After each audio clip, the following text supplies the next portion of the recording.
सर्वेभ्यो नमो नमः। आज हम प्रारंभ कर रहे हैं द्वादशी कक्षा भास्वती, द्वादशी कक्षा की पुस्तक भास्वती का चतुर्थ पाठ। चतुर्थः पाठः, पाठस्य शीर्षकः अस्ति प्रजा अनुरञ्जको नृपः। प्रजानुरञ्जको नृपः। प्रजा, प्रजा का, अनुरंजको, अनुरंजकः, ध्यान रखने वाला, नृपः, राजा, प्रजा का जो ध्यान रखने वाला राजा है। कौन है यह राजा? आइए पढ़ते हैं। प्रस्तुत पाठ महाकवि कालिदास विरचित रघुवंश के प्रथम सर्ग से लिया गया है। इन आरंभिक श्लोकों में कालिदास महान रघुवंश के राजाओं के गुणों का वर्णन करने के माध्यम से संसार को यह बताने की चेष्टा करते हैं कि शासकों में कौन कौन से गुण होने चाहिए। राजा का मुख्य धर्म प्रजा का अनुरंजन करना है। राजा को प्रजा के कल्याण के लिए ही प्रजा से कर लेकर कोष एकत्रित करना चाहिए।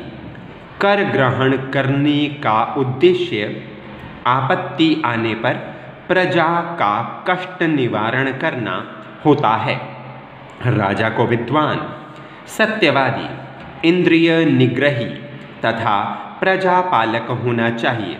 इस संसार में वे ही राजवंश चिरकाल तक राज्य करते हैं जिनमें रघुवंशी राजाओं के समान गुण पाए जाते हैं। कालिदास इनके माध्यम से न केवल भारत के अपितु विश्व के शासकों के समक्ष ये अनुकरणीय आदर्श प्रस्तुत करते हैं।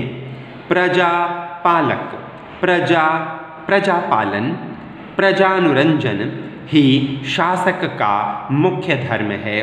यह ध्वनि इससे प्रकट होती है। अर्थात प्रजा का ध्यान रखने वाले राजा में कौन कौन से गुण होने चाहिए, इस पाठ के आधार पर हम अध्ययन करेंगे। प्रजानुरंजको नृपः, ये जो पाठ है वो रघुवंश से लिया गया है और रघुवंश एक महाकाव्य है। और इस महाकाव्य की रचना किसने की है? महाकवि कालिदास ने। आइए इससे संबंधित थोड़ी सी चर्चा और कर लेते हैं। ध्यान दीजिएगा, जैसा कि अभी हमने चर्चा की कि रघुवंशम महाकवि कालिदासस्य रचनासु महाकाव्येषु गण्यते। रघुवंशम जो ये महाकाव्य है वो महाकवि कालिदास की रचनाओं में, महाकाव्यों में गिना जाता है। महाकवि कालिदास ने कुल 7 रचनाएं की हैं। आइए देखते हैं। महाकवि कालिदासस्य द्वे महाकाव्यस्तः, 2 महाकाव्य हैं। रघुवंशम कुमारसंभवम, नाटकत्रयम, 3 नाटक हैं। मालविकाग्निमित्रम, विक्रमोर्वशीयम, अभिज्ञान शाकुंतलम, ये 3 नाटक हैं महाकवि कालिदास द्वारा रचित। 2 महाकाव्य, 3 नाटक। खंड काव्येषु, खंड काव्यों में 2 खंड काव्य हैं महाकवि कालिदास के। बता दूं आपको वो कौन कौन से हैं। मेघदूतम, ऋतुसंहारम च विश्रुतानि, सुने जाते हैं। तो खंड काव्य 2 हैं, मेघदूतम, ऋतुसंहारम। नाटक 3 हैं, मालविकाग्निमित्रम, विक्रमोर्वशीयम, अभिज्ञान शाकुंतलम च। और 2 महाकाव्य हैं, रघुवंशम, कुमारसंभवम। तो इस प्रकार कुल 7 ग्रंथ हैं जिन्हें महाकवि कालिदास की रचना माना जाता है। एक और महत्वपूर्ण बात, खंड काव्य को हम गीति काव्य भी कहते हैं। ये मुख्य रूप से आपको मैंने बताना था। आइए अब हम लौटते हैं पाठ की ओर। इसका प्रथम श्लोक प्रारंभ करते हैं।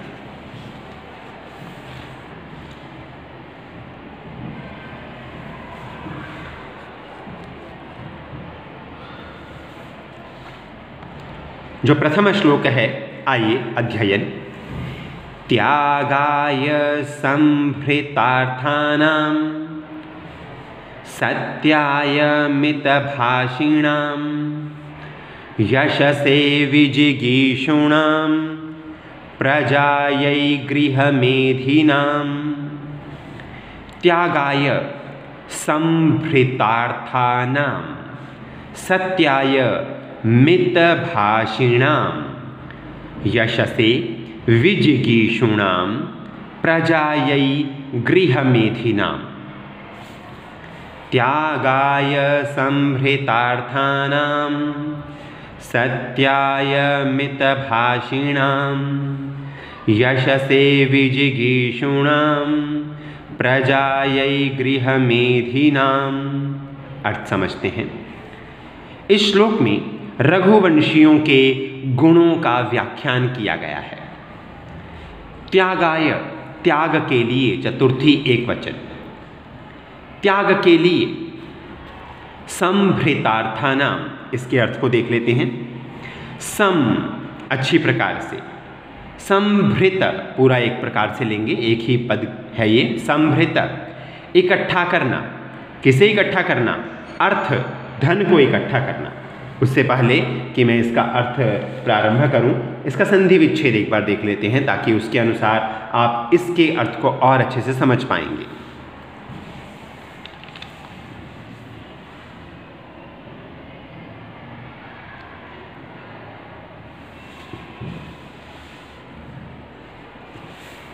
त्यागाय संभृत अर्थानां, संभृत अर्थानां का संधि विच्छेद किया। संभृत अर्थानां सत्याय मितभाषिणां यशसे विजिगीषूणां प्रजायै गृहमेधिनां। यहाँ पर ये स्थिति है। भूत, क्षमा चाहूँगा, भृत अर्थानां में दीर्घ संधि का प्रयोग है। यहाँ समझने की बात है। तो त्यागाय, त्याग के लिए। संभृत, संभृत अर्थात इकट्ठा करना। किसे इकट्ठा करना? अर्थ, अर्थ होता है धन। धन को इकट्ठा करने वालों का। संभृतार्थानां, धन को संभृत इकट्ठा करना। अर्थ, धन। तो अर्थानाम में इकट्ठा करने वालों का। किन्हें इकट्ठा करने वालों का? धन को इकट्ठा करने वालों का। जो रघुवंशी थे, रघुवंशियों का, धन को इकट्ठा करने वाले रघुवंशियों का। ये धन को एकत्र करना किसके लिए था? त्याग के लिए। त्याग अर्थात हम किसी का भला करना चाहते हैं, किसी की सहायता करना चाहते हैं, तो उसके लिए न केवल हमें सहायता करनी चाहिए अपितु त्याग भावना से युक्त भी होना चाहिए। अर्थात यदि वो वस्तु वापस लौटकर न भी आए तब भी हम दुख का अनुभव न करें, तो वो होती है त्याग भावना। तो संभृतार्थानां, धन को इकट्ठा करने वाले रघुवंशियों का धन को इकट्ठा करना किसके लिए होता था? त्याग के लिए। सत्याय, सत्य के लिए। यहाँ भी चतुर्थी एकवचन का प्रयोग है। संभृतार्थानां में षष्ठी बहुवचन प्रयोग है। सत्याय, सत्य के लिए। मितभाषिणां, मित कम, भाषिणां कम बोलने वालों का। ये कम बोलने वाले कौन हैं? रघुवंशी। तो कम बोलने वाले रघुवंशियों का कम बोलना किसके लिए था? सत्य के लिए, सत्य की रक्षा के लिए। यश से, यश प्राप्ति के लिए। चतुर्थी एकवचन, पुनः यशस मूल शब्द है। कीर्ति, प्रसिद्धि के लिए। विजिगीषूणां, विजिगीषूणां अर्थात विजय प्राप्ति की इच्छा करने वाले। रघुवंशियों का विजय प्राप्त करना किस लिए था? यश के लिए, ताकि वो विजय प्राप्त करके अपने राज्य को बढ़ा सकें और अपने गुणों का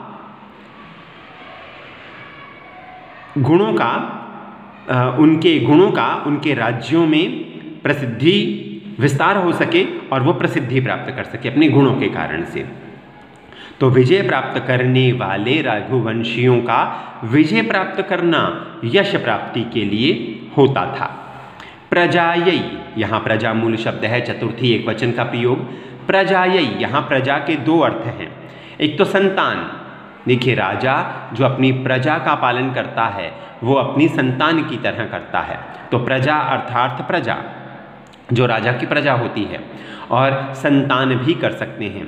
तो प्रजायै, प्रजा के लिए या संतान प्राप्ति के लिए। गृह मेधिनाम, गृह घर, मेधिनाम प्रवेश करने वालों का, घर में प्रवेश करने वाले रघुवंशियों का। आप कहेंगे सर घर में प्रवेश करने वाले अर्थात तात्पर्य समझिएगा। गृह मेधिनाम का अर्थ है गृहस्थ आश्रम में प्रवेश करने वाले रघुवंशियों का। गृहस्थ आश्रम क्या होता है? जब व्यक्ति विवाह कर लेता है तो विवाह करने पर उसका गृहस्थ आश्रम में प्रवेश हो जाता है। तो गृहस्थ आश्रम में प्रवेश करने वाले रघुवंशियों का गृहस्थ आश्रम में प्रवेश करना प्रजायै, संतान प्राप्ति के लिए होता था या प्रजा के कल्याण के लिए होता था, ताकि वे प्रजा के लिए उत्तम राजा प्रदान कर सकें और उनकी कुल परंपरा बढ़ सके आगे। तो इस प्रकार से ये सब रघुवंशियों के गुण थे। क्या? कम बोलना, क्षमा चाहूँगा, धन एकत्र करना, कम बोलना और विजय की इच्छा करना और गृहस्थ आश्रम में प्रवेश करना। किसके लिए? धन इकट्ठा करना त्याग के लिए, कम बोलना सत्य के लिए, विजय की इच्छा करना यश प्राप्ति के लिए और गृहस्थ आश्रम में प्रवेश करना उत्तम संतान प्राप्ति के लिए अथवा प्रजा के कल्याण के लिए। तो इस प्रकार से इस श्लोक का अर्थ हमने किया। आइए व्याकरणिक कार्य भी करते हैं। संधि विच्छेद हम देख चुके हैं। समास विग्रह की बात करेंगे अब हम। समास विग्रह देखिएगा, यहाँ बहुत ही महत्वपूर्ण है। संभृतार्थानाम, जैसा कि हमने श्लोक में देखा है, ध्यान दीजिएगा।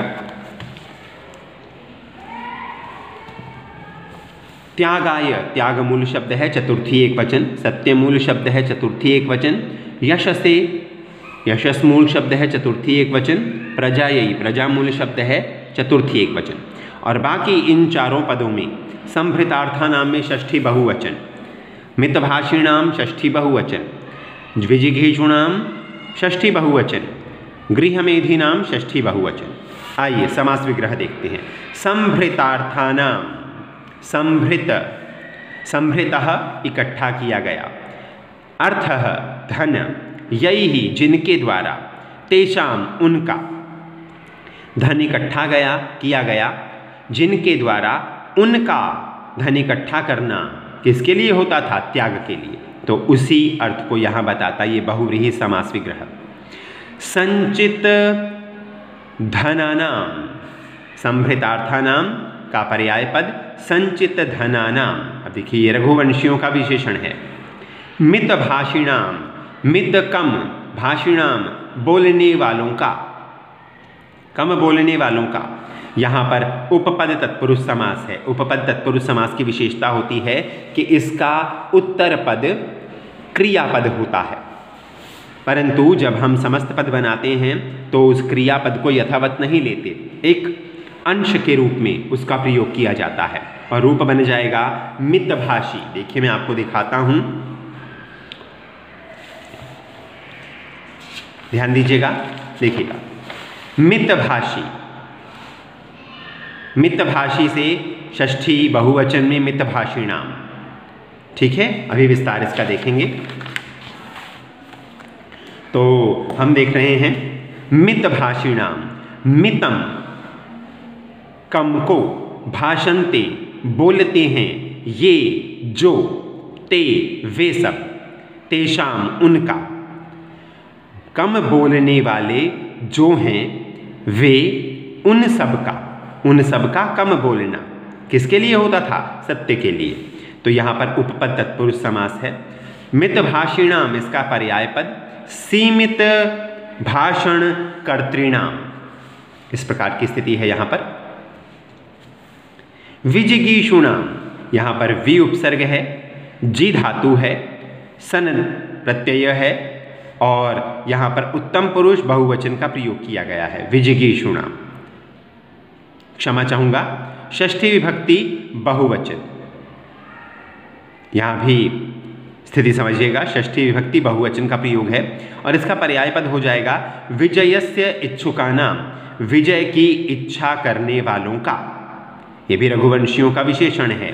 तो विजिगीषुणाम का समास विग्रह विजयस्य इच्छुकानाम, इसका पर्याय पद विजयस्य इच्छुकानाम। गृहमेधिनाम, यहाँ भी उपपद तत्पुरुष समास है। तो गृहे घर में, मेधन्ते प्रवेश करते हैं, तेषाम उनका, जो घर में प्रवेश करते हैं, जो गृहस्थ आश्रम में प्रवेश करते हैं उनका। उपपद तत्पुरुष समास, इसका पर्याय पद हो जाएगा गृहमेधि नाम का। दार परिग्रहणाम, दार होता है पत्नी और परिग्रहणाम पत्नी को स्वीकार करना, ठीक है, करने वालों का अर्थात विवाह करने वालों का। ये भी षष्ठी तत्पुरुष समास है। क्षमा चाहूँगा, उपपद तत्पुरुष समास है, परंतु यहाँ षष्ठी बहुवचन का प्रयोग किया गया है। तो रघुवंशियों का ये विशेषण। इस प्रकार से हमने इस श्लोक का विस्तार देखा। अभी थोड़ा सा और, अब हम इस श्लोक में प्रयोग किए गए प्रत्यय से संबंधित पदों की जानकारी प्राप्त करेंगे। यहाँ पर दो पद हैं, मितभाषिणाम और गृहमेधिनाम। ध्यान दीजिएगा, इनका विस्तार देख लेते हैं। मितभाष ये मूल शब्द है। बताना चाहूँगा, यहाँ पर यदि हम ऋणी प्रत्यय कर दें, ध्यान दीजिएगा, एक होता है ऋणी प्रत्यय, इसे दो तीन रूपों में देखा जाता है। ऋणी प्रत्यय को हम इन प्रत्यय भी कहते हैं या इनी प्रत्यय भी कहा जाता है। इनी, ऋणी या इन, ये तीनों ही एक ही प्रत्यय है। इन, इनी, ऋणी, कुछ भी आ जाए तो समान रूप बनेगा। मितभाष से जब हमने ऋणी प्रत्यय किया तो मूल शब्द हो गया मितभाषिन। ऋणी का इन शेष रह जाता है, ऋणी का इन शेष रह जाता है, अतः ऋणी को इन प्रत्यय भी कहा जाता है। अब मितभाष से मितभाषिन बन गया। पुल्लिंग में मितभाषी, स्त्रीलिंग में मितभाषिणी और नपुंसकलिंग में हरस्व इकारांत मितभाषी हो जाएगा। तो ध्यान दीजिएगा, यहाँ पर हमारे पास आया था मितभाषिणः, मितभाषिणाम, क्षमा चाहूँगा, षष्ठी बहुवचन में मितभाषिणाम, तो यहाँ पर मितभाष से ऋणी प्रत्यय किया गया है।